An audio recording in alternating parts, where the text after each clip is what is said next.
مجھے بتاؤ تم میرے نبی کے ساتھ کیا کر رہے ہو؟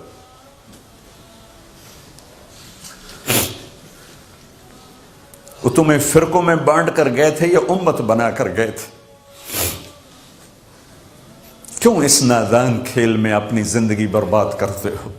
کیوں نہیں مسلمان بن کے رہتے ہو؟ اس امت میں اختلاف شروع سے ہے، ہمیشہ رہے گا، یہاں تک نہ جاؤ کہ ایک دوسرے پر کفر کے فتوے۔ جنت میں کون جائے گا؟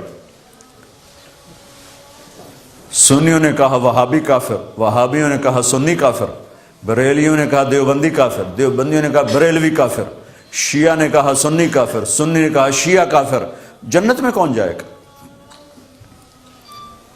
کچھ تو بھائیو میرے نبی کی محنت کی قدر کرو۔ میرے نبی تو غیروں کو اپنا بنانے آئے تھے، ہم نے اپنوں کو غیر بنا دی۔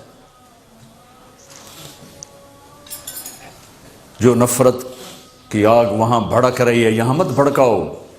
جاؤ میرے دیس میں دیکھو کتنے سر کٹ چکے، کتنے سہاگ اجڑ گئے، کتنی مائیں بے آسرا ہو گئیں، کتنی جوان بیٹیوں کی مانگ ویران ہو گئی۔ کیا اسی کا نام اسلام ہے؟ اسی کا نام عشق رسول ہے؟ اسے وہ دین کہتے ہیں؟ ایک دوسرے کی مسجدوں میں نہیں جاتے ہو، ایک دوسرے کے پیچھے نمازیں نہیں پڑھتے ہو، جنت کے ٹھیکیدار بن گئے ہو۔ ایک دفعہ آپ گھر سے باہر تشریف لائے تو صحابہ آپس میں مناظرہ کر رہے تھے، جیسے آج کل مناظرے سنی وہابی شیعہ، سنی بریلوی دیوبندی جو مناظرے چل رہے ہیں، صحابہ آپس میں مناظرے کر رہے ہیں۔ ایک کہتا قرآن یوں کہتا ہے، ایک نے کہا قرآن یوں کہتا ہے، تو آپ کے چہرے کا رنگ غصے سے سرخ ہو گیا۔ ہم نے کہا کیا میں اس لیے آیا ہوں کہ تم ایک دوسرے کے گریبان پکڑ لو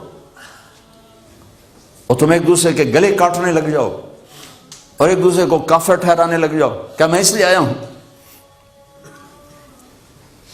میرے نبی تو عبداللہ بن ابی کا جنازہ پڑھانے کھڑے ہو گئے تھے، جس کا کفر ابو جہل سے بھی بڑا ہے۔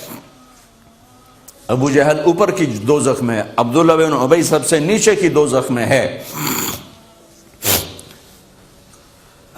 ان کے بیٹے آئے، یا رسول اللہ میرا باپ مر گیا ہے، اپنا کرتا دے دیں گے میں اس کو کفن دے دوں؟ ہم نے کہا لے لو۔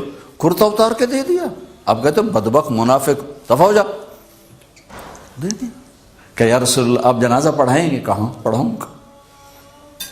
باقی منافقوں کا تو کسی کو پتہ نہیں تھا سوائے اللہ کے نبی کے، لیکن عبداللہ بن ابی کا منافق ہونا تو سب کو معلوم تھا۔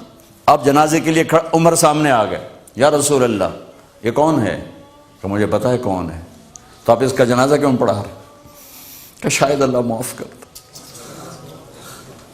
کہ عمر پیچھے ہٹ جا، مجھے پتہ ہے یہ کو، میرے اللہ نے کہا ہے تو ان کے لیے دعا کر یا نہ کر، میں معاف نہیں کروں گا، میں کرتا ہوں شاید اللہ معاف کر دے۔ پھر فرمایا کہ میرے اللہ نے کہا اگر تو 70 دفعہ بھی ان کے لیے دعا کر تو میں معاف نہیں کروں گا۔ اگر میرا اللہ کہتا اے میرے محبوب اگر آپ 70 دفعہ اس کے لیے دعا کریں گے تو میں معاف کر دوں گا، تو میں اس کم بخت کا 70 دفعہ جنازہ پڑھا دیتا۔ مجھے بتاؤ تم کہاں سے یہ دین لے کر آئے ہو جس میں تم فرقوں میں بٹ گئے ہو، نفرتوں کی آگ تم نے لگا دی ہے؟ یہ کہاں سے اسلام آیا ہے؟ میں تمہیں اللہ اس کے رسول کا واسطہ دیتا ہوں، امت بن کے رہو، مسلم بن کے رہو، کوئی گنجائش نہیں، اپنے عقیدے پر پکے رہو، دوسرے کے لیے گنجائش رکھو۔